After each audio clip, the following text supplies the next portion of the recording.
제가 오늘 발제를 맡은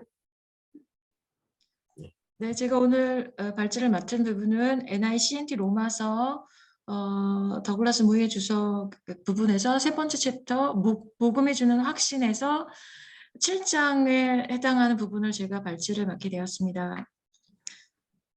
로마서 7장은 성경에서 가장 유명한 장 가운데 하나로 인간적인 몸부림과 좌절이 잘 드러나 있다. 이러한 표현들은 사람의 정체성 문제를 둘러싼 논쟁과 연결된다. 그러나 무에 따르면 나의 정체성과 상황이라는 인간론적인 문제는 7장에서 부차적인 것이다. 오히려 중심 화제는 모세의 율법이다. 모세의 율법과 관련해서 바울이 밝히는 두 개의 기본 요점은 다음과 같다. 첫 번째, 혼인의 비유를 통해서 사람은 율법의 예속이 끊어져야만 그리스도와의 새로운 관계에 놓일 수 있다. 이러한 7장의 긍정적인 가르침으로부터 율법의 기원과 본질에 관한 질문들이 제기된다. 즉, 율법은 하나님으로부터 온 것이다. 두 번째 요점은 그러나 하나님으로부터 온 율법은 의롭게 할 수 없고 거룩하게 할 수도 없다. 율법이 죽음의 벌을 내리기 위해 쓰이면서 부지불식간에 죄의 도구가 되었기 때문이다. 모세의 율법에 관한 가르침은 이 편지에서 세 개의 접점을 드러내며 전개됩니다. 첫 번째, 바울이 이미 언급했던 모세의 율법의 부정적인 효과들이 7장에서 다방면으로 다루어지고 있습니다. 두 번째는 7장 1절에서 6절까지는 6장에서 나타나는 죄에 대한 요점들을 많은 부분 율법과 관련해서 되풀이하고 있습니다. 예를 들어서 죄에 대하여 죽은 6장 2절의 부분은 율법에 대하여 죽임을 당하였고라는 7장 4절의 부분과 비슷한 유형으로 반복이 되고, 또 6장과 7절은 죄로부터 해방, 율법으로부터 해방이라는 비슷한 요점들을 가지고 되풀이되고 반복되고 있습니다. 무에 따르면 7장 1절에서 6절은 필연적인 윤리적 의미들에 대한 6장 15절, 23절의 내용이 계속되는 것이다 라고 말합니다. 것이다죠. 세 번째 접점은 신자가 이제 법 아래 있지 않다는 6장 14절, 15절에 선언해 있습니다. 이 진술은 7장에 나오는 직접적인 계기가 됩니다. 바울은 이제 법 아래 있지 않다는 것이 무슨 뜻인지, 법의 영역으로부터 옮겨간다는 것은 어떻게 이루어지는지, 그리고 왜 필요했는지를 7장에서 설명하고 있습니다. 자, 그럼 첫 번째 부분, 율법에서 해방되어 그리스도와 연합되다. 7장 1절에서 6절까지의 부분을 먼저 다루겠습니다. 1절, 너희가 혹 모르느냐라는 구절은 바울 서신 중 이곳에서와 6장 3절에서 두 군데에서 나오고 또 두 장을 연결하는, 그러므로 하나의 접점을 이룹니다. 법에 관한 언급은 모세의 법을 아는 유대 기독교인들을 대상으로 한 것이 아니라 이방인과 연결된 것으로서 일반적인 의미에서의 법으로 보는 것이 바울의 의도와 부합된다고 문은 말합니다. 로마에 있는 이방 기독교인들이 율법이 사람의 살 동안만 그를 주관한다는 일반적인 원리를 알고 있기 때문입니다. 2절에서 3절, 바울은 위에서 밝힌 일반 원리를 혼인 관계에 대한 언급을 통해서 예증합니다. 남편이 있는 여인이 그 남편 생전에는 법으로 그에게 매인바 된다는 것은 모세의 법을 가리킨다. 남편이 죽으면 그녀는 남편에 관한 법에서 벗어나게 된다. 그러므로 남편의 죽음이 그녀를 법으로부터 자유케 하므로 그녀는 제가할 경우 음부로 낙인 찍히지 않을 것이다. 2절, 3절의 비유적 표현에서 많은 해석자들은 첫 남편을 율법 또는 옛사람으로 보고 두 번째 남편을 그리스도로 많은 해석자들은 그렇게 이해하기보다는 죽으면 율법과의 관계가 끊어진다는 단 하나의 요지를 말하고 있다고 그렇게 말합니다. 2절에서 3절은 죽음은 사람을 법으로부터 해방시킨다는 일반 원리를 예증하는 것으로서, 이는 율법으로부터 벗어남으로써 새로운 관계를 맺을 수 있다는 4절에서의 신학적 적용을 성립시키는 것이라고 문은 바울의 입장을 말합니다. 4절, 너희가 율법에 대하여 죽임을 당하였다는 진술은 6장의 핵심 요지인데 우리가 죄에 대하여 죽었다를 생각나게 합니다. 너희가 율법에 대하여 죽임을 당하였다는 그 법 아래 있지 아니한 결과를 낳는 행위에 대한 묘사입니다. 다시 말해서 법 아래 있지 아니한 것은 법에 의해 선고되는 정죄 아래 있지 아니하다는 것을 뜻합니다. 그러므로 율법에 대하여 죽임을 당한다는 것은 율법이 정죄할 권한을 가지고 있는 한에서 그 율법으로부터 구원받는 것을 의미하는 것으로 해석할 수 있습니다. 이는 개혁주의 신학의 정통 견해입니다. 바울은 5장 8절에서 율법에 순종할 때 나오는 정죄가 아닌 율법이 죄의 문제를 처리하지 못하는 것, 곧 율법이 할 수 없는 것에 초점을 맞추고 있다고 문을 말합니다.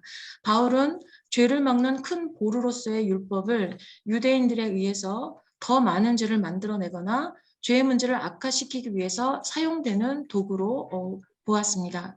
6장 14절에서 마찬가지로 7장 4절에서 바울은 율법을 그리스도에게서 떨어져 있는 사람이 매이는 옛시대의 권세로 보고 있습니다.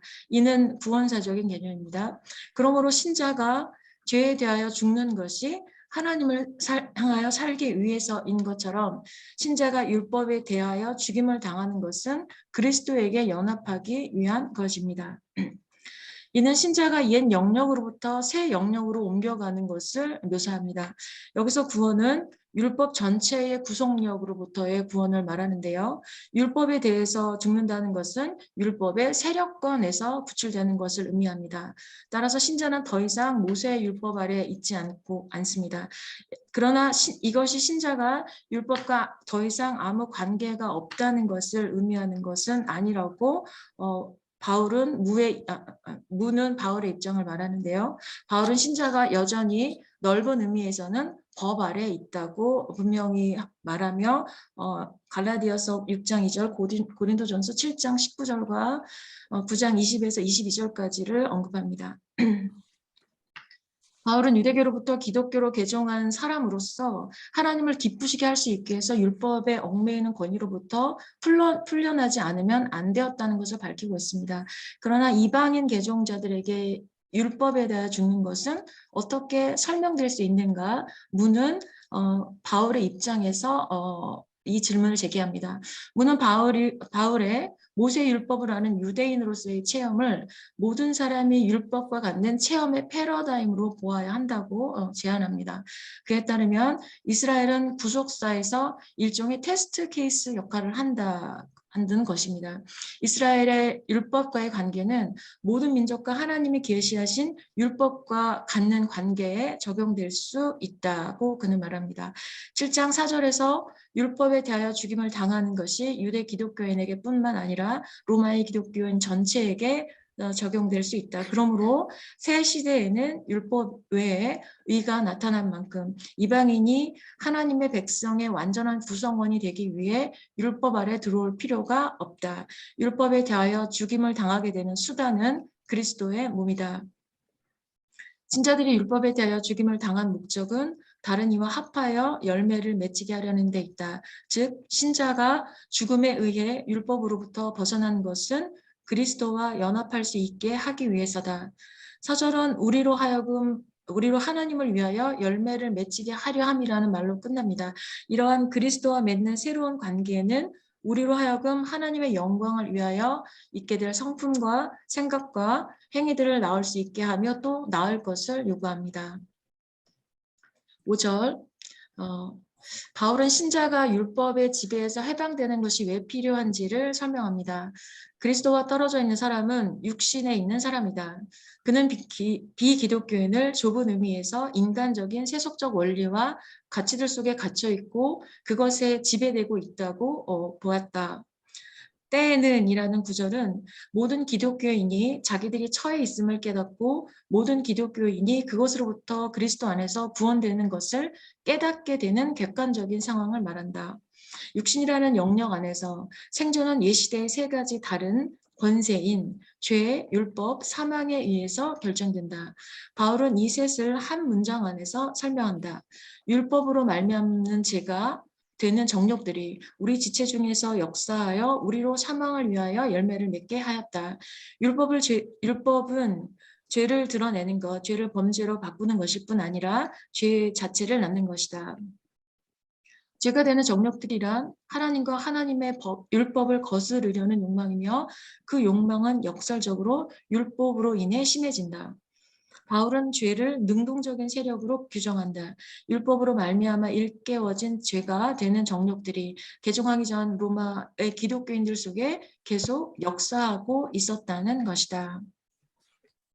6절 비기독교인이 얽매여 있는 것은 율법이다. 하지만 신자들은 율법의 통치권으로부터 해방되었다. 바울은 자신의 논증의 방향과 관련해서 2절의 마지막에서 다음과 같이 진술한다. 이러므로 우리가 영의 새로운 것으로 섬길 것이요 의문의 묵은 것으로 아니할지라. 의문과 영의 대조가 나타난다. 모세의 언약의 본질은 하나님의 성문화된 외면적 요구로서의 율법이다. 의문에 의해 만들어진 옛 상태에서의 섬김은 유대인이 생각한 것처럼 죄의 억제를 의미하는 것이 아니라 죄의 세력을 조장하는 것을 의미했다. 사망이 이 죄의 최종 결과이다. 그러나 이제 신자는 율법의 매임으로부터 벗어났으므로 하나님의 영에 의해 만들어진 새로운 상황에서 섬길 수 있게 되었다. 두 번째 부분으로 넘어가겠습니다. 율법 아래 있는 유대인의 역사와 경험 7장 7절에서 25절까지의 부분에서 첫 번째 파트 율법의 도래 부분을 먼저 하겠습니다. 7장 7절에서 12절까지의 문단은 두 개의 목적을 가지고 전개됩니다. 첫 번째는 율법으로부터 율법이 죄라는 혐의를 벗겨주는 것과 죄와 율법과 사망 사이의 진정한 관계를 보다 신중히 기술하는 것을 목적으로 합니다. 7절 바울이 율법은 범죄를 더하게 하고 죄가 되는 정욕이 일어나게 한다고 가르친다면 그는 율법이 본질적으로 악하고 죄가 된다고 믿는 것입니다. 그러나 바울이 율법과 죄의 등식의 관계를 부정한다고 해서 그가 앞에서 말했던 율법이 죄와 동맹을 맺고 있다는 것을 철회하는 철회하는 것은 아닙니다. 즉 율법은 그 자체가 죄는 아닐지라도 율법과 죄는 명확한 관계를 갖고 있다. 특히 7장 후반부에서 율법은 죄에 대한 지식을 가져다 준다. 바울은 먼저 이 관계를 일반적인 언설로 율법으로 말미암지 않고는 내가 죄를 알지 못하였으니 진술한 다음 구체적인 예를 듭니다. 율법이 탐내지 말라 하지 아니하였더라며 내가 탐심을 알지 못하였으리라는 예를 듭니다. 이것은 어떤 종류의 암인가? 바울은 그런 지식은 율법 없는 사람들도 알 수 있는 것이라고 암시합니다. 바울이 율법은 죄를 죄로 드러나게 하고 죄를 심히 죄되게 한다는 것을 강조하는 문맥은 보다 더 강한 뉘앙스를 갖고 있다고 문은 지적합니다. 다시 말해서 율법은 죄의 진짜 성질과 권능을 이해하고 깨닫게 되는 것으로서 즉 율법은 죄의 범죄의 낙인을 찍고 진노와 사망을 가져옴으로써 죄의 진면목을 드러나게 하는 것이라고 율법의 진정한 율법과 죄의 관계를 그렇게 말하고 있죠. 이 죄는 이지적인 방식이 아니라 실제로 체험하는 방식으로 이해될 수 있다고 문은 말합니다. 율법으로 말미암는 죄는 내 속에 역사하여 죄가 되는 각양 정욕을 이루었고 율법으로 말미암아 죄는 살아나고 사망을 가져왔다. 이와 같이 죄의 실제 경험으로 말미암아 나는 죄의 진짜 죄됨을 이해하기에 이르게 된다는 것입니다. 8절의 첫 문장은 7장의 후반절 부분을 구현하여 설명합니다. 탐내지 말라는 계명은 나로 하여금 욕망의 진면목을 보게 했다. 그러나 그것만이 아니라 죄는 기회, 즉 계명으로 말미암은 기회를 타서 내 속에 각양 탐심을 이루었다. 율법은 죄가 아니고 죄의 원조도 아니다. 율법은 죄가 그것의 악과 고약한 목적을 달성하기 위해서 이용하는 기회 또는 작전 기지다. 무가 이렇게 말하죠. 바울은 죄를 의인하여 목적을 가지고 적극적으로 역사하는 하나의 권능으로 묘사하고 있다. 율법이 어떻게 죄에 이런 모든 욕망을 불러일으킬 기회를 줄 수 있는가? 무는 금단의 열매를 이야기하면서 사람은 무엇이든지 하지 말라고 하면 즉시 거기에 뭔가 재미있는 것이 있음에 틀림없다는 결론을 내리고 그것을 하려고 한다. 바울은 이 개념을 신학적인 방법으로 적용하였다고 무는 파악합니다. 다시 말해서 이스라엘 백성은 일제 자신들을 위해서 우상을 만들지 말라는 계명을 듣고 나서야 아론으로 하여금 자기들이 숭배할 금송아지를 만들게 했다는 것입니다. 무에 따르면 에고는 바울을 가리키며 동시에 유대 민족과 연대해 있는 것으로서 시내산에서 그 율법이 이르는 것을 경험하고 있는 그를 가리킵니다. 바울은 시내산 이전의 시기에는 죄가 이스라엘에 대해 죽었다고 단언합니다. 죄가 죽었다는 것은 죄가 존재하지 않았다는 뜻이 아니라 율법이 주어지기 전에는 율법이 주어진 이후처럼 활성을 갖지 않았다는 또는 위력을 갖지 않았다는 뜻을 말합니다. 10절 죄가 새로운 생명을 얻자마자 나는 죽었다.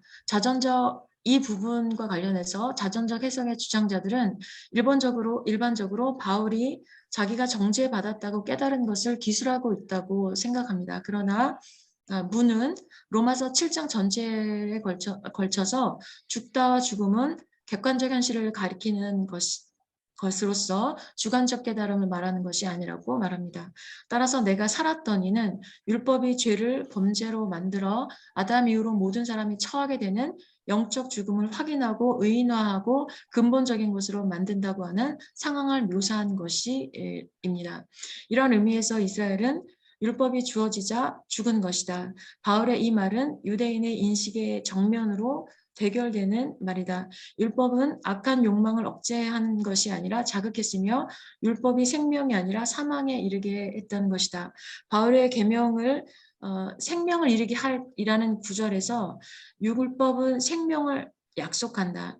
율법이 생명을 줄 가능성은 구약이 바로 천명하는 것이다. 그러나 하나님은 이런 의도로 율법을 주신 것이 결코 아니다. 죄의 권능이 막강하여 어떤 인간도 결코 율법의 요구를 이루어 약속된 생명을 얻을 수 없기 때문이다. 그러므로 바울은 계명이 생명에 이르게 할이라는 구절로 표현되었을지라도 이 계명이 이스라엘에게 사망의 원인이 되었다라고 말합니다. 12절 율법은 죄의 앞잡이가 되었다. 바울의 표현이죠. 그리고 이와 관련해서 질문과 답변이 진술됩니다. 율법이 죄냐? 그럴 수 없느니라. 율법은 거룩하다고 바울이 그 질문과 답변 이후에 진술합니다. 이러한 거룩하다는 말은 바울이 말하고 있는 거룩하라는 율법의 요구가 단순한 요구가 아니라 율법의 기원에 관한 것입니다. 다시 말해서 거룩하다는 이 표현은 율법은 거룩한 분이 주신 것이라는 표현과 연결되는 것입니다. 의롭다는 말도 의로운 행위를 요구하는 율법의 기능을 가리키는 것이고 선하도다 역시 율법의 본질을 가리키며 율법의 궁극적으로 하나님의 특징이 되는 그 선함을 귀속시키는 것입니다.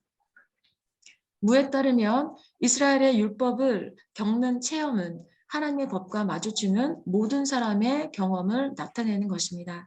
이스라엘의 실패와 사망에서 우리 모두는 구원은 절대로 율법을 행하는 것으로 얻을 수는 없으며 오직 그리스도 안에 있는 하나님의 은혜와 긍휼에 우리의 자신을 던짐으로써만 얻을 수 있다는 것을 알게 됩니다. 7장 후반부의 율법 아래에서의 삶 13절 25절 부분을 다루겠습니다. 13절 많은 해석자들은 이 절을 7절에서 12절에 붙여서 해석합니다. 이 절이 바울이 그 문단에서 밝힌 세 가지 요점을 요약하기 때문입니다. 율법은 선하다. 죄를 율법으로 말미암아 드러낸다. 죄가 율법으로 역사하여 사망을 낳는다. 다른 해석자들에 따르면 13절은 두 부분을 이어주며 7장 12절의 가르침을 14에서 25절의 출발점으로 만든다는 것입니다. 여기서 제기되는 중요한 질문은 어떻게 선한 것이 사망의 근원이 될 수 있는가입니다. 바울은 이 질문에 이미 그럴 수 없느니라고 답하였지만 보다 충분한 답변을 위해서 에고의 역할을 설명합니다. 죄가 죄로 드러나기 위해서 선한 그것으로 말미암아 내 안에 사망을 이룬 것이니 이는 계명으로 말미암아 죄로 심히 죄되게 하려 함이니라. 바울은 에고의 죽음에 대한 책임을 전적으로 죄에다 씌우고 율법에는 죄가 이용한 수단이라고 하여 면죄부를 줍니다. 두 개의 목적절은 죄가 율법을 파괴적으로 이용하는 배후에 있는 신성하며 극히 긍정적인 목적을 진술합니다. 첫 번째 절은 바울이 7절에서 기술한 율법의 계시적 역할에 대한 재진술로 사망을 가져오므로 죄가 그것의 참 모습을 드러냈다고 밝힙니다. 두 번째 목적절은 첫 번째 목적절을 구현합니다. 계명이 죄로 하여금 심히 죄되게 함으로써 죄가 죄로 드러난다는 것입니다. 14절 바울은 이제 어떻게 해서 죄가 선한 그것으로 말미암아 나를 죽게 만들 수 있었는가를 설명합니다. 15에서 25절은 자기 자신에 관한 이 진술의 정당함을 증명하고 발전시키는 것입니다. 옳은 줄 아는 것을 실천에 옮길 수 없는 자기의 비극적인 무능력으로부터 출현하여 자기가 하나의 이질적이고 부정적인 힘에 의해 죄의 법에 의해 통제를 받는다는 결론을 내립니다. 율법이 사망의 도구가 될 수 있는 것은 자기가 죄의 권세에 사로잡혀 있기 때문입니다. 자기 자신을 육신에 속한 자라고 부르는 것은 그리스도인이건 아니건 모든 인간이 갖는 약함에서 벗어나지 못하는 사람이라는 것을 말하는 것일 수 있습니다. 그러나 신령한과의 대조는 보다 부정적인 의미가 있다고 문을 말합니다. 육신에 속하니 신령한과 대조되는 고린도전서 3장 1절에서 3절까지에서와 같이 육신에 속하는 이 세상에 종속되고 이 세상의 영향 아래에 있는 육적인 것을 의미한다. 죄 아래 팔렸도다라는 구절은 그리스도인들이 여전히 죄의 영향을 받으며 이 세상에서는 끝내 죄의 영향을 극복하지 못하리라는 것을 의미한다. 만약 이것이 사실이라 할지라도 저자는 바울이 그 이상의 의미를 이미 말하고 있다고 말합니다. 바울은 그리스도는 죄의 권세에 대하여 죽었고 따라서 더 이상 죄의 종이 아니라고 말하고 있기 때문입니다. 그는 그리스도 밖에 있는 사람들은 모두가 죄 아래 반면에 죄 아래 있다고 단언하는 것으로 24절을 마무리합니다. 15절 원함과 행함 사이의 대립과 갈등의 이야기가 나타나고 또 바울이 이와 관련해서 출연합니다. 바울이 하기 원한 것은 율법을 지키는 것이다. 이 절에서 율법 아래 있는 유대인으로서 바울이 경험한 갈등이 나타납니다. 15절에서 20절은 두 가지 방법으로 14절과 관련되는데 첫째 이 절들은 율법이 요구하는 선을 행하기 원하는 데서 신적 교훈을 찾아볼 수 있음을 바울이 어떻게 입증하는가를 보여주고 두 번째는 원함과 행함의 대립은 자기가 진실로 육신에 속한 자로서 죄의 권세 아래 있음을 드러내는 것입니다. 내 육신에 거하는 죄의 존재만이 자기가 근본적으로 원하는 것을 할 수 없는 이유를 설명해 줄 수 있기 때문입니다. 16절 바울의 논중에서 전제되는 것은 그가 원하는 것이 율법이 요구하는 것이라는 점입니다. 그러나 바울은 그가 율법이 요구하는 것을 하지 못하기 때문에 율법을 버린다는 결론으로 나아가지 않고 정반대의 결론을 내립니다. 자기가 실제로 행한 악과 상충되는 원함을 가지고 있다는 사실은 하나님의 법이 요구하는 정당한 요구들을 인정하는 부분이 있음을 오히려 증명한다는 것입니다. 17절 그러나 이제는 아니요 라는 이 표현은 15절 16절의 논중에 비춰볼 때 이제는 참인 것으로 더 이상 간주되어서는 안 되는 것을 진술하는 것입니다. 그리고 더 이상 참이 아닌 것은 자기가 스스로 미워하는 이 행위들을 하고 있는 본인으로 간주될 수 있다는 논리가 전개됩니다. 이는 자기 행위에 대해서 책임이 없다는 말을 하고 있는 것 같습니다. 그러나 그의 요지는 자기가 하기 원하는 것을 실천에 옮기지 못하는 것은 자기 외에 그 상황과 관련하여서 어떤 것이 있음을 증명하는 것이기도 하다고 말합니다. 이 구절에서 그가 하기 원하는 것을 하지 못하도록 간섭하는 또 하나의 원인자가 있음이 틀림없다고 바울은 추론합니다. 이 다른 인자는 내재하는 죄다. 죄는 그 사람의 외부에서 작용하여 그 사람으로 하여금 자기가 명하는 일을 하게 만드는 권능이 아니다.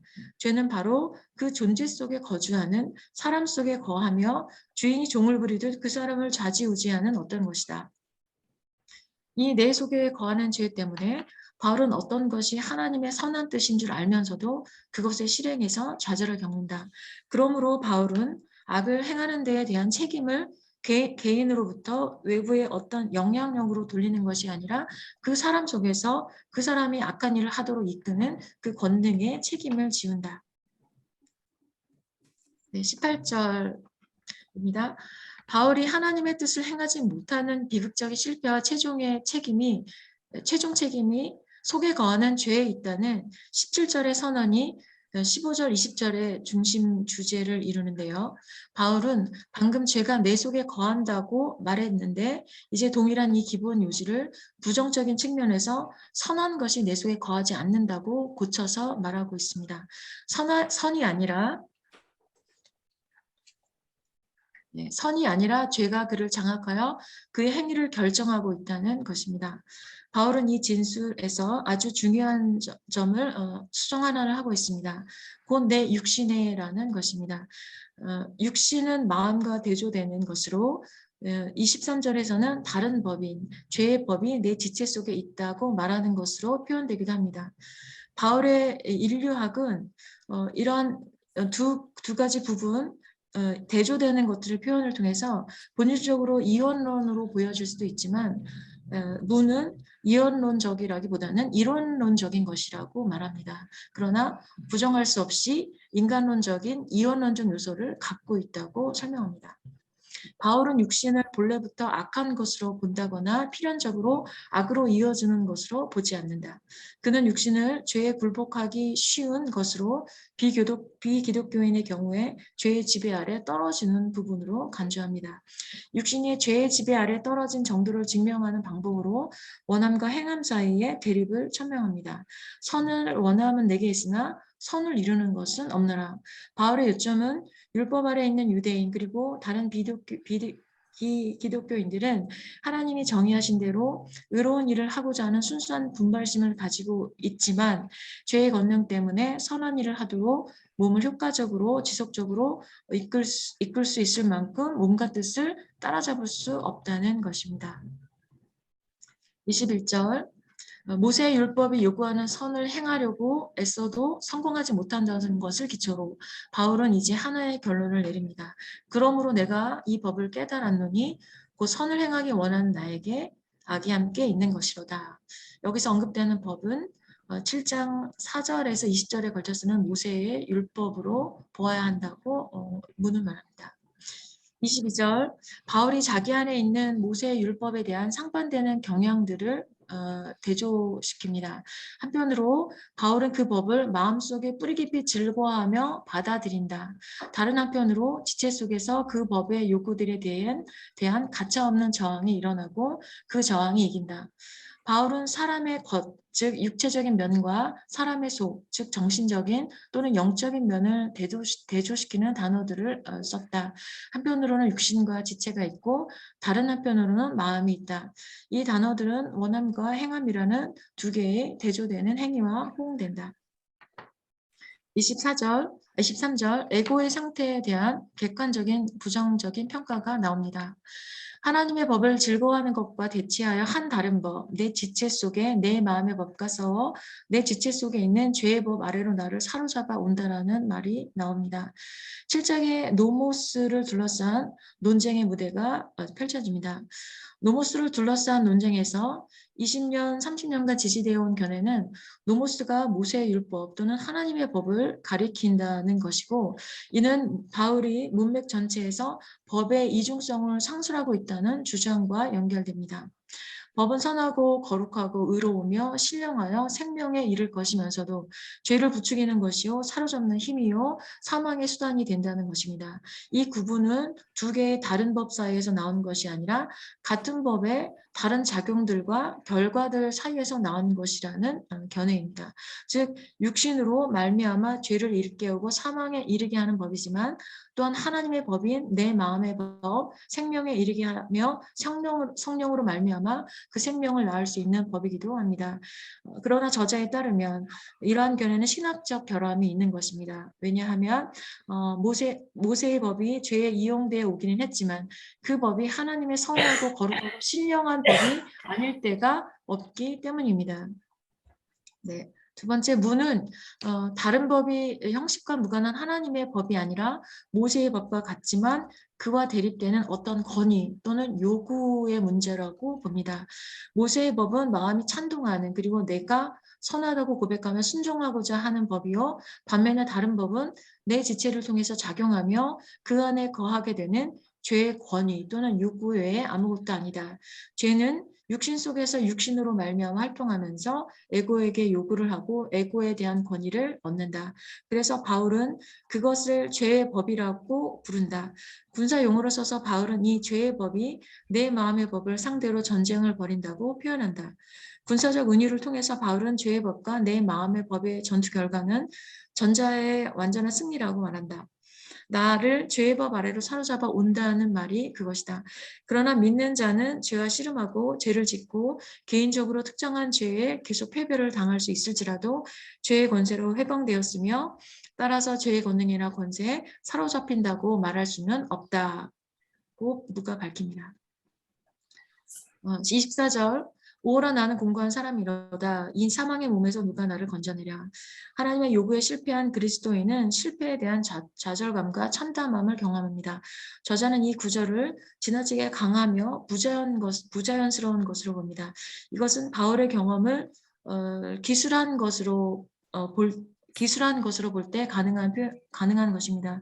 이 외침은 율법 아래 있는 유대인에게서 나온 것이지만 그리스도 안에서 자기의 과거 상태가 정말 얼마나 곤고한 것이었는지를 깨달은 유대인의 외침인 것입니다. 그러나 동시에 이 기독교적 통찰이 이러한 표현을 통해서 윤색되고 있다고 말하기도 합니다. 이 사망의 몸으로부터 건져달라는 바울의 부르짖음은 그가 그리스도인으로서의 육체의 부활을 갈망한다는 표현일 수도 있다고 저자는 말하고, 따라서 저자는 이 구절을 에고가 율법으로 말미암아 그리고 율법에도 불구하고 왕노릇하는 죄의 권세 때문에 정죄를 받게 되었는가를 밝히는 것으로 말하고 있습니다. 25절 우리 주 예수 그리스도로 말미암아 하나님께 감사하리로다. 이 절은 의기양양한 7장 전체는 의기양양한 어조로 끝나는 것이 아니라 에고의 갈등에 관한 최종적인 기술로 돌아갑니다. 7장 14에서 25절에서 바울이 그리스도의 경험을 기술하고 있다는 견해를 뒷받침하는데 가장 빈번히 인용되는 논거 중에 하나이기도 합니다. 문은 구원에 대한 감사를 드린 뒤에 바울이 다시금 갈등을 실토하는 것은 그 분열된 에고가 하나님의 그리스도 안에서 하시는 역사를 통해서 구원이 온다는 것을 알고 있는 바로 그 에고임을 시사하기 때문이라고 말하면서도 저자는 25절 후반부에서 나타나는 에고의 분열상을 하나님의 말씀에 대한 마음의 동의와 현실적으로 그 말씀대로 하지 못하는 것 사이에서 갈등이 사로잡힌 것을 강조하기 위해서 쓰인 것이라고 말하고 있습니다. 제가 설교를 위한 제언이나 성찰을 기록하지는 않았는데 발제를 준비하면서 질문하고 싶은 것을 한 2가지 정도 생각해 봤거든요. 첫 번째는 바울의 해석을 통해서 바울의 7장에 대한 그 부분을 해석하면서 17절, 18절에서 죄가 내면 안에 죄가 사람 안에 내면되어 있다. 그렇게 이야기하면서 죄가 그 사람 외부에서 작용하여 그 사람으로 하여금 자기가 명하는 일을 하게 하는 권능이 아니라고 그렇게 이야기를 하는 부분이 저는 사실은 동의가 많이 되지 않더라고요. 왜냐하면 우리가 어떤 개인의 악이나 개인의 죄도 얘기할 수 있지만 그 사회의 악이라는 관점에서 봤을 때 그 어떤 수많은 각각의 개개인들이 만들어내는 어떤 그 사회의 악이나 죄의 합은 그 한 개개인의 죄에 대한 정의보다 더 크고 그 영향력이 크다라고 생각이 되어서, 그렇다면 이것은 어떤 힘의 부분이고 어떤 또 5절에서는 죄는 능동적인 어떤 것이라고 이렇게 말하는 것을 보면은 죄가 단순히 외부에서 작용해서 그 사람 안에서 권능을 만드는 것이 아니라고 말하는 무의 그 표현이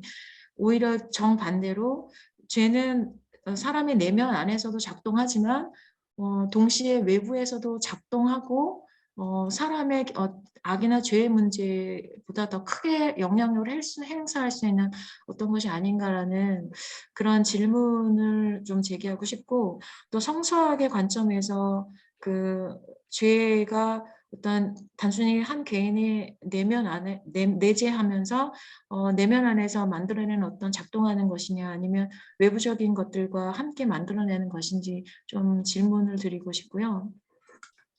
또 하나는 그 18절 인간론의 부분에서 저자 무는 바울의 인류학이 본질적으로 이원론적이지 않다라고 말하고 있는데 그런데 바울이 많은 다른 구절들에서 뭐 0과 6, 뭐 또 여러 가지 이제 그런 이원론적인 표현들을 굉장히 많이 하고 있잖아요.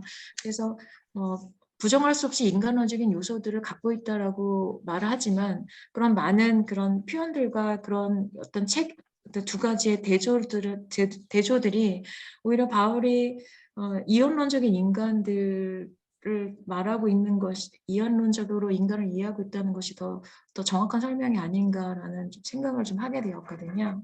그래서 그냥 이런 질문들을 제기하고 이에 대해서 이제 성서학을 전공하시는 교수님께서 어떤 성서적인 지식들 속에서 인간에 대한 또 죄에 대한 이해를 갖고 있는지 좀 답변을 해주시면 감사하겠습니다. 네, 이로써 저희 발제를 마치겠습니다. 예, 감사합니다. 네.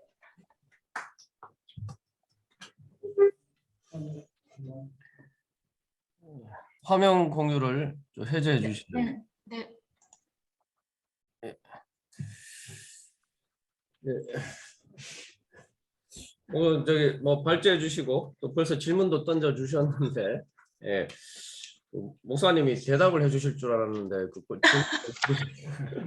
제가 네. 대답을 당연히 해드려야 되는데, 근데 이제 제가 그 주석 부분에서 오히려 저는 이제 반대로 무가 해석하는 그 입장이 오히려 이제 지지가 된다기보다는 오히려 반대가 아닌가라는 생각을 좀 하게 돼서 그러나 그냥 막연한 이제 추측보다는 구약에서 말하는 죄와 또는 악의 문제든지 아니면 신약에서 말하는 또 인간에 대한 이해가 과연 이론론적인 것이 더 타당한 것인지 이원론적인 것이 오히려 더 인간을 더 충분하게 설명하는지 그런 것에 대한 제 혼자서 이제 그런 것들을 이제 설명하기에는 좀 부족하지 않나 싶어서 그냥 질문을 제기하는 것으로. 네. 네, 감사합니다. 그 이제 두 가지 말씀하셨는데, 그래서 이제 제가 말 그대로 뭐 우리 안에 존재하는 또 다른 자아의 한 부분인 것처럼 생각되는 부분도 있고, 그래서 육신이라는 관점에서 보면은 이제 또 내적인 외적인 것들이 이제 또 연결되는 부분도 있는 것 같고, 그죠? 예. 그래서 한번 저기 우리 신약 전공하신 분도 있고 구약 전공하시는 분도 있는데 한번 뭐 좀 대답을 해주시죠. 신구약의 관점에서는 이 죄가 이런 관점들이 그 외부적인 영향력도 내 자아의 한 부분 이런 부분들 어떻게 이해되고 있는지. 그래서 제가 그 앞에 해석사를 보니까 이런 지금 오라 나는 공부한 사람이 나는 마음은 원하는데 행하지 못한다. 이게 이제 사실 헬라 세계에서 그때 당시 이제 뭐 유대가 아니라 헬라 세계에서 일반적으로 뭐 비극이나 여러 가지 문헌에서 많이 흔히 등장하는 이제 그 바울의 문구라기보다 이제 흔히 등장하는 이제 그런 질문들이다. 네? 그 유대인들뿐만 아니라 이방인들도 인식하는 그래서 아주 그런 이제 문헌들의 이제 전형적인 그런 배경들을 가지고 있다는 걸 봤는데, 저기 하 교수님하고 천세종 목사님 뭐 한번 좀 대답을 해주시오. 아니 그냥 의견을 말씀해 주시고 다른 분들도 괜찮아요. 저도 뭐 질문을 가졌었는데 우선 질문하신 내용에 대해서 좀 답변을 한다면 얼마나 관련이 있을지 모르겠지만 저는 이제 그 7장에 나오는 이 죄의 모습과 가장 연결되는 본문이 창세기 4장 7절이 아닌가 생각을 했어요. 가인에 대한 가인과 아벨의 제사 장면에서 이제 가인이 자신과 자신의 재물을 받지 않으신 받는다는 표현이 이제 우리를 보면 주목하지 않은 것에 대해서 불만을 품고 안색이 변했다 이렇게 표현하고 있습니다. 이때 안색이 변했다는 말은 원문을 보면 나팔 오히려 고개를 떨구고 있는 모습으로 보는 게 더 정확할 텐데요. 7절에 이렇게 하나님이 이렇게 말씀하십니다. 네가 선을 행하면 어찌 낯을 들지 못하겠다. 우리가 지금 고개를 푹 숙이고 불만에 차 있는 가인의 모습을 시작하시는 것이죠. 선을 행하지 아니하면 죄가 문에 엎드려 있는. 이 엎드려 있다는 말이 마치 맹수가 토사리고 맹수가 그 먹이를 잡으려고 몸을 웅크리고 있는 모습을 표현하는 거거든요. 죄가 너를 원하나 너는 죄를 다스리지. 이때의 죄의 모습은 단순히 어떤 추상적인 실체가 아니죠. 그 살아있는 마치 맹수와 같이 이 사람을 향해서 이렇게 먹이를 잡아먹으려고 노리고 있는 모습으로 그려지거든요. 그러니까 이 죄를 다스리지 않으면 죄에 이끌림 받고 또 죄의 지배 아래 들어가는 거죠. 그런 의미에서 본다면 죄가 단순히 잘못된 것의 상태, 또 하나님의 뜻을 벗어나는 건 이제 그렇게 갈 수도 있지만 그 이면에는 어떤 죄의 세력으로서의 모습, 조금 더 신학적으로 표현하면 사탄 이렇게 갈 수도 있겠죠. 그런 실체로 그려진다는 점에서 바울이 오늘 로마서 7장에서 말하는 죄와 많이 통하지 않겠나 이런 생각을 합니다. 예, 감사합니다. 근데 그 사탄, 그러니까 이게 저기 약간 여기서는 뭐 사탄까지는 바울은 언급하지 않는데 죄가 뭔가 조정한다 이런 인격적인 개념과 이제 경계선상에 있는 것 같은데 그 구약에서 이제 그런 인격적인 개념으로 등장하는 경우들이 보편적인 말이 신학의 발전 속에서 나온다고 볼 수가 있는 거예요. 그 사실은 그 요한복음 같은 경우에는 가룟 유다가 예수님 배신할 때 그 사탄이 뭐 집어넣었다 뭐 이런 식으로 이제 표현을 하는데 우리 그 하 교수님이랑 또 천세정 교수님 저 목사님 한번 얘기를 해주시죠. 예, 죄를 어떻게 이해할 것인가, 그리고 특별히 이제 딴 부분들도 좀 로마서가 좀 철학적이고 좀 어려운 부분이 많은데 특별히 이 7장은 해석하는 게 참 분분하고 어려운 것 같습니다. 이거는 결국 우리가 처음에 이야기했던 것처럼 사도 바울이 말하는 죄가 뭔지, 구원이라고 하는 것이 뭔지, 어떤 그런 개념, 우리가 또 칭의에 대해서도 이야기했는데요. 그게 여기서도 의롭다 이런 단어들이 지금 여러 번 나오는 거는 앞에서 우리가 의롭다, 칭의 이렇게 이야기할 때 쓰였던 단어들이 이제 계속 나오면서 사실은 다 연결돼 있다고 생각이 되는데요.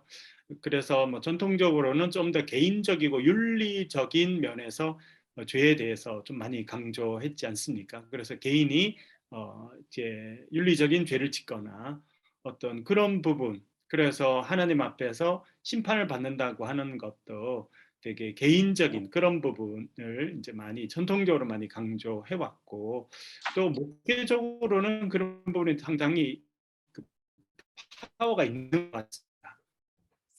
내가 죄인이고 내가 죽어야 되는데 내가 구원받았다. 이것은 그 개인의 변화에 있어서 상당히 중요한 그런 부분이고요.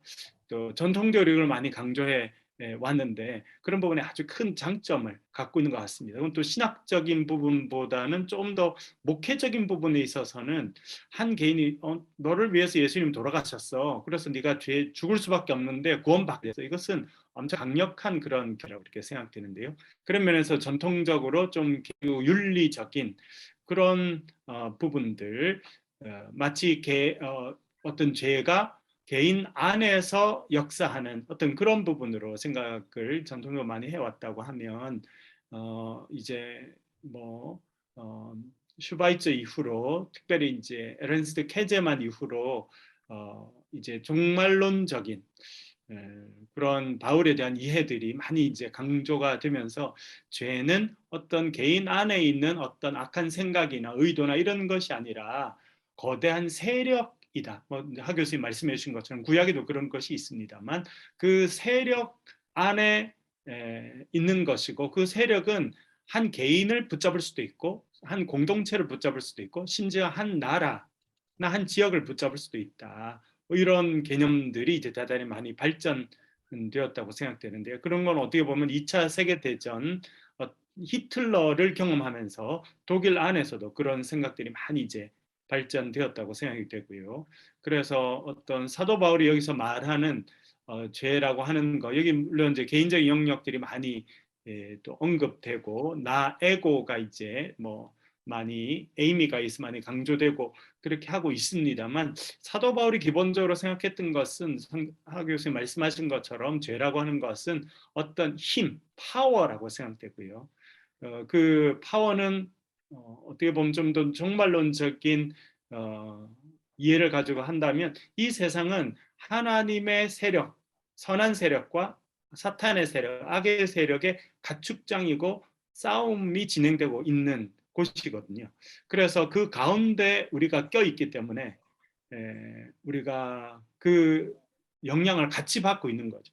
그러니까 여기서 이제 뭐 또 토론을 하시겠습니다만 왜 이 사람이 이렇게 왔다 갔다 하냐? 예수 그리스도 안에서의 자유를 누린 사람이냐? 안 그러면 아직 죄인인 상태로 있는 거냐? 이제 그런 논의를 많이 하게 될 때 그 죄에 대한 이해가 되게 좀 중요하다고 생각되는데 여기서 죄는 어떤 우주적인 세력이고 그런 하나님의 어떤 힘 여기서는 뭐 하나님의 법이라고 그렇게 이야기했습니다만 육신의 법과 하나님의 법으로 죄의 법 하나님의 법과 죄의 법으로 대조되는 이 두 세력이 충돌하는 그런 가운데 껴있는 한 개인에 대한 어떤 고백으로 우리가 또 이해해 볼 수도 있겠는데요. 그런 면에서 죄라고 하는 것은 어떤 한 개인 안에서 역사하는 것보다는 우주적인 영역에 있어서 역사하는 악한 힘으로 그렇게 이해하고 또 그 영역 안에 있으면 우리는 죄를 느끼지 못하지 않습니까? 사실은 어떤 그런 의미에서 아까 그 발자하면서도 첫 부분에 어떤 영역에 대한 이야기를 하시는데 저는 좀 개인적으로 그런 생각을 좀 많이 갖고 있거든요. 어떤 영역 이 구원이라고 하는 것도 어떤 영역의 개념이 아닌가.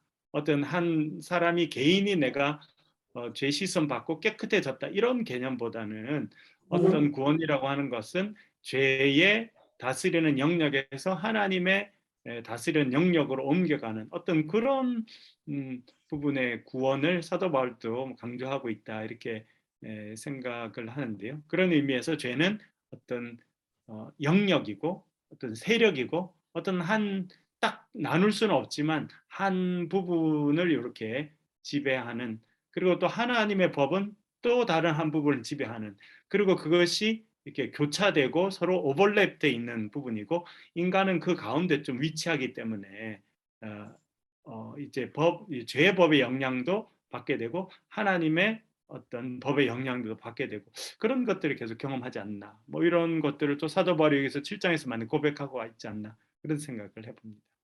예, 감사합니다.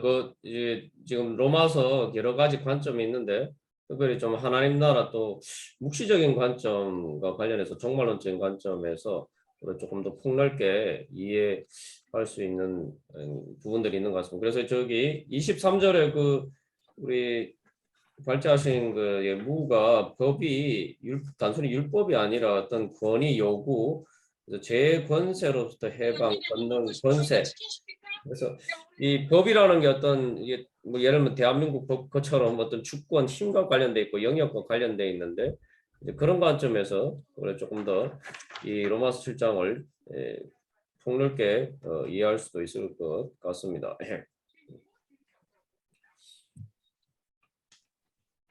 뭐 또 다른 분이 뭐 관련돼서 아니면 또 다른 뭐 질문이나 코멘트 하실 거 있으면 해주세요. 전통적으로 우리가 이제 구속조리를 얘기할 때 예. 그 하나를 이제 형벌만족설이라 그러고 예. 다른 하나를 이제 그리스도 승리자 그리스도론이라 그러잖아요. 그러니까 형벌만족설은 인간의 죄를 이제 구약의 희생제사의 관점에서 예수님이 이제 대리적인 희생으로 이제 속량했다 하는 대속조리를 얘기하는 거고, 근데 이제 그 승리자 그리스도 고전적 구속조리라는 건 이제 고대교회에서 이레네우스가 얘기한 거는 구원이라는 거를 이제 사탄의 세계로부터 종이 된 인간을 하나님이 이제 하나님의 나라로 이렇게 옮겨오는 그 구도거든요. 그러니까 이제 사탄의 나라와 하나님의 나라의 사이에 그 우주적인 전투에서 이제 사탄의 요구를 하나님이 들어주셔서 아들을 내어주심으로써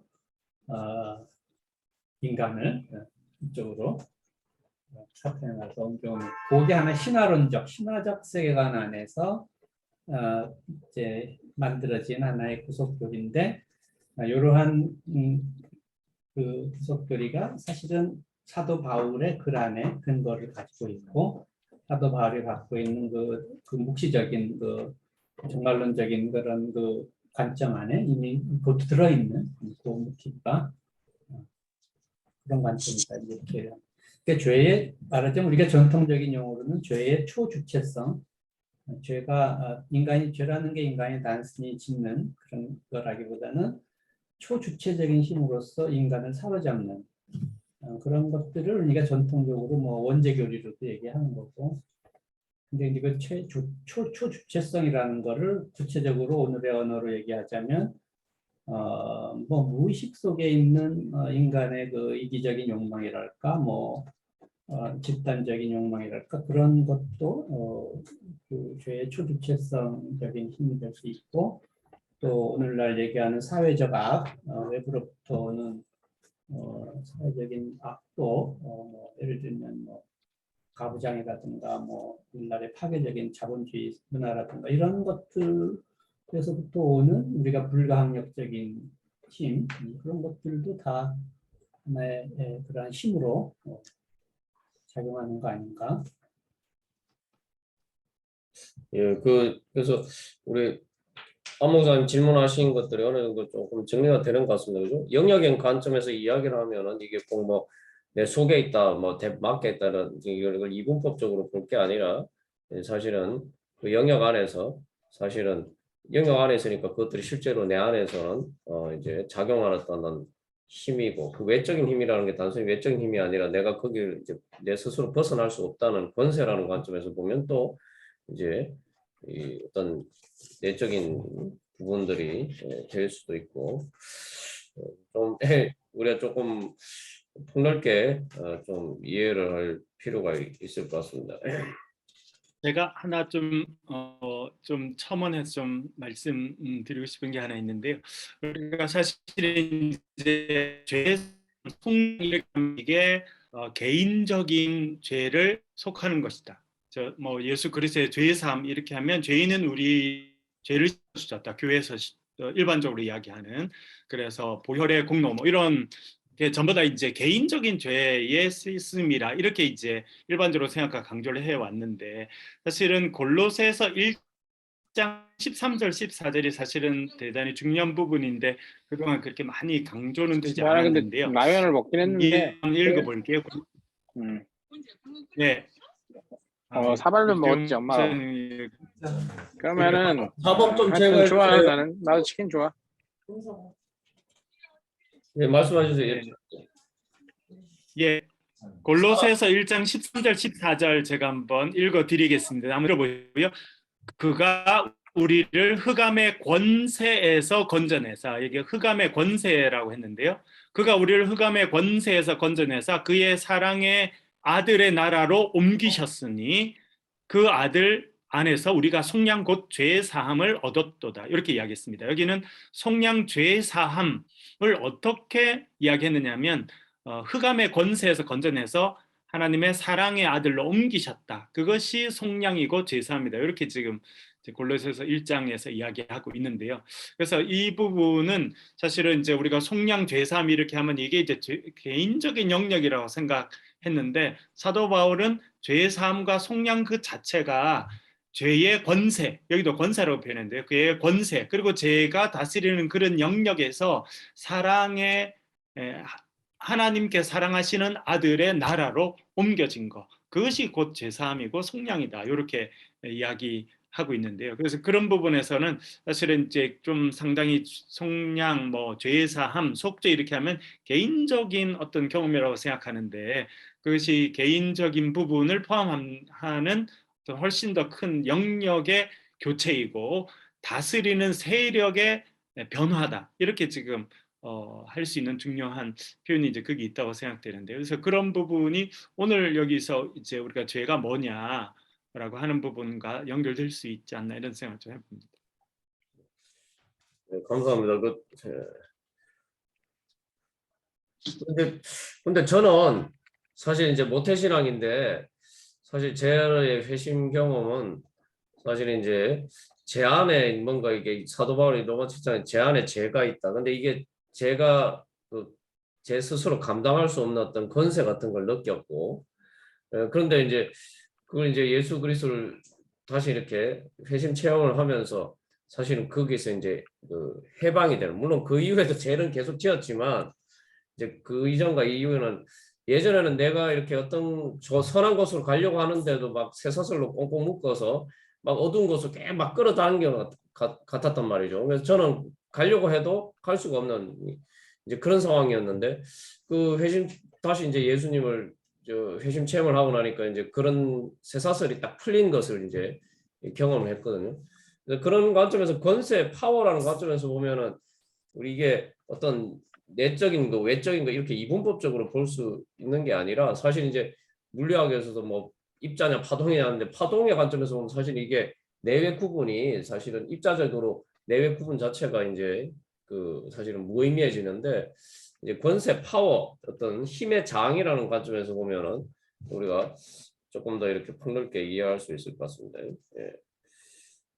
또 다른 질문이나 코멘트 하실 것 있으면 해주시죠. 바울의 그 인간론 문제가 나왔었는데 예. 6페이지 17절. 이게 본질적으로는 이론론인데 인간론적으로는 이원론적 요소도 있다. 이렇게 표현합니다.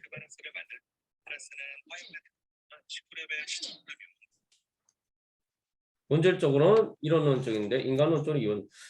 제가 궁금한 게 여기서 바울이 마음하고 육신하고 이렇게 대비하고 자기 속사람을 얘기를 하고 있는데 속사람은 하나님을 따르고 근데 요게 이제 그 속사람이라는 이런 관점에서 보면 이게 사실 회심 이후의 체험이라고 봐야 되지 않나요? 속사람이라는 게 하나님을 따르고자 하는 속사람이 있다는 거는 이미 이제 뭐 이게 이원론적인 관점에서 뭐 이원론적인 이론론적이나 인간론적인 관점에서 보면은 왜 여기서 바울이 속사람과 육신을 구분하고 마음과 육신을 대비시키고 있는가?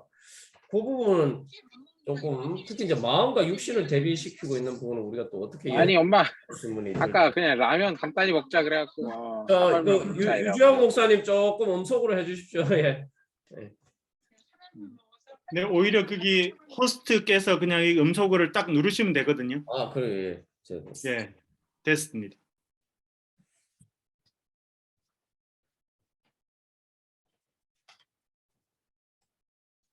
그 부분 뭐 저기 다른 분 뭐 아니 다른 질문이나 또 코멘트도 괜찮으십니다.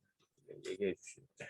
아까 정재성 선생님께서 이렇게 글도 올리시고 하셨던 것 같은데 이 부분에 대해서 관심 있었어요.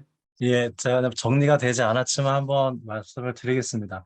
그러니까 이 로마서 7장 후반부에 등장하는 나는 과연 누구냐, 이게 중심 논인 것 같은데요.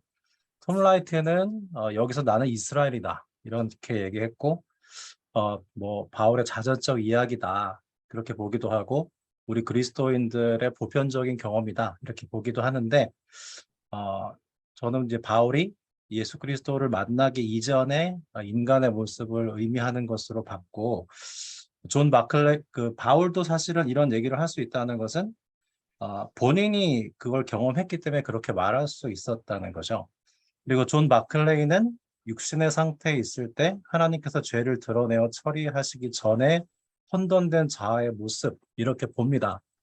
그래서 설교 말씀을 교회 현장에서 전할 때는 항상 이제 복음으로 인한 희망을 전하게 되잖아요. 그래 전하고 싶고 그래야 하고, 그리고 너무 이제 단순화시키는 건지 모르지만 로마서의 기본적인 줄거리가 하나님의 압도적인 능력인 복음으로 결국 사람이 변한다는 것이거든요.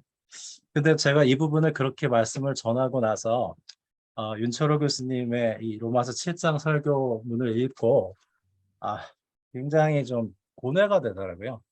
그러니까 윤철호 교수님 아까 말씀하시기를 되게 친한 고백적이다 말씀하셨고, 성서 주의적으로 가야 한다고 말씀하셨지만, 정말 우리가 이중적인 그러니까 이원론이나 이론론이다를 떠나서 우리는 뭐 사랑하는 동시에 미워하기도 하고, 미워하면서 사랑하기도 하는 애증도 있고, 누군가에겐 참 친절하지만 누군가에겐 굉장히 악할 수 있는 그런 이중적인 모습이, 상충되는 모습이 사실 공존하는 것도 사실이거든요.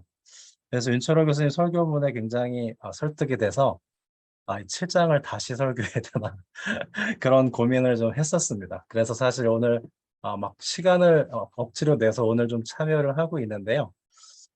저는 그 이제 우리 자신을 제외한 어떤 악이 어떤 것이냐라기보다는 저는 조직신학도 전공했지만 영성학도 공부했기 때문에 오늘 지금 발제를 지금 들으면서 한 가지 발견한 게 있습니다. 그게 뭐냐면 갈망의 변화예요. 갈망의 변화. desire. 이 열망이라는 게 영성에서는 되게 중요하거든요.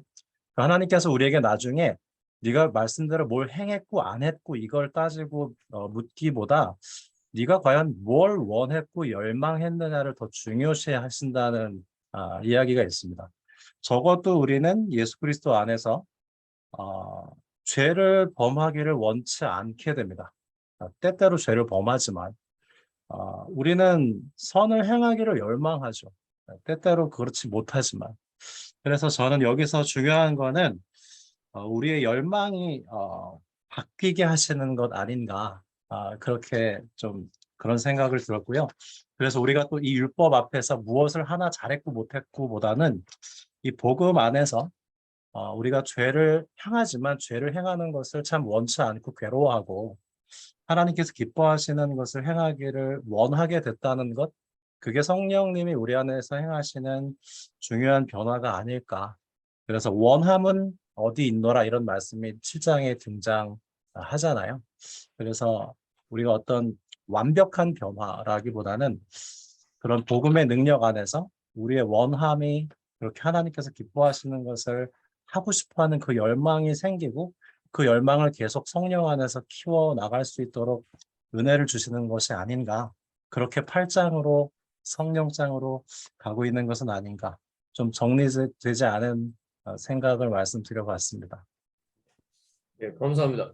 우리 시간이 많이 지나서 그거를 톰 라이트 우리 발제를 하고 계속 이어서 우리 논의를 진행하도록 하겠습니다. 예, 나눠주셔서 감사합니다. 8시 7분인데 8시 15분 다시 시작하죠. 예, 8시 쉬었다가 8시 15분에 우리 정량 목사님 이어서 발제해 주시고 우리 방금 말씀하신 그 주제들 이어서 또 계속 논의를 한번 우리 톱라이트의 견해까지 한번 보고 한번 조망해 보도록 하겠습니다. 예, 감사합니다. 예.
화면 공유. 이 파일이 제가 카톡에 올려놨는데